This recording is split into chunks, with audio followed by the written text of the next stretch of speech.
which isn't like him going, ugh. It's like, ah! Like, Hulk Hogan style, WrestleMania, kind of rip it off. I've just heard blasphemy in my presence.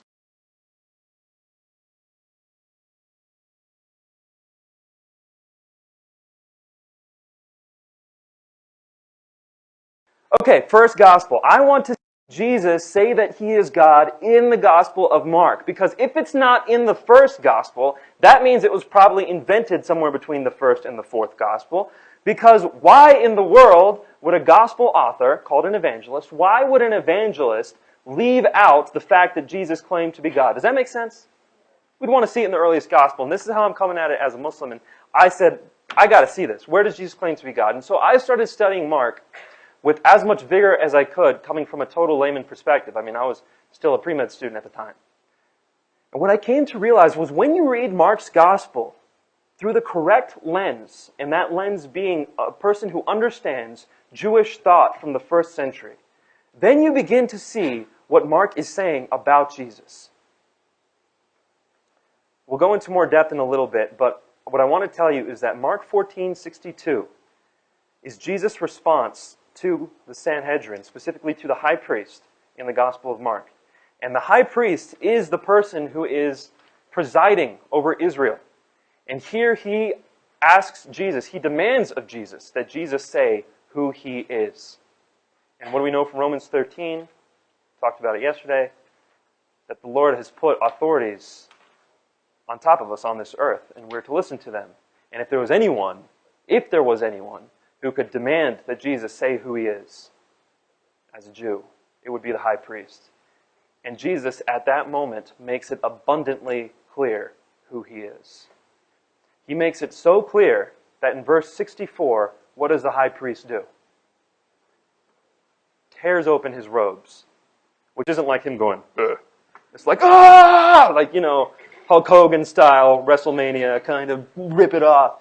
I've just heard blasphemy in my presence. This guy has just said something about his own identity that compromises the identity of the one true God. What do you all say about him? And they say, crucify him.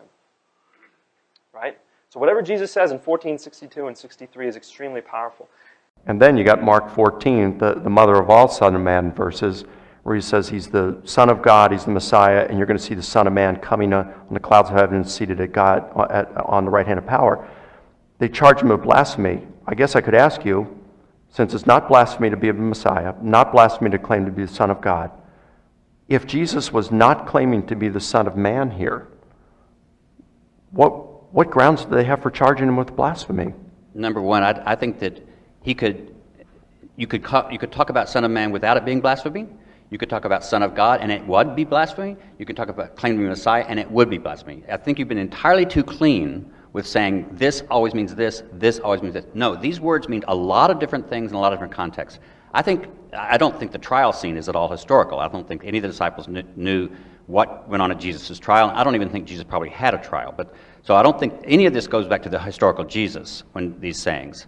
But I think that you can imagine how the high priest, an upper class Sadducee, fully in control, how he could have seen it was blasphemy only because a lower status, ignorant peasant from Galilee was claiming to be the royal Messiah. That itself, without even claiming to be divine, that itself could be considered blasphemy by somebody of that class. So I just think that you can't be so clear. Another point that is important to realize over here is that the concept of the Trinity only came up after Christians already accepted the deity of Jesus. It was an effort, a philosophical effort to justify something they believed already, an absurdity they believed already. To believe a man is God, they had to come up with an idea of the Trinity. It wasn't that they first came up with the idea of the Trinity and then they said, oh, Jesus is the one that fits into the Trinity. Before Jesus came to the world, no one thought of the Trinity. So the Trinity is an excuse for idolatry.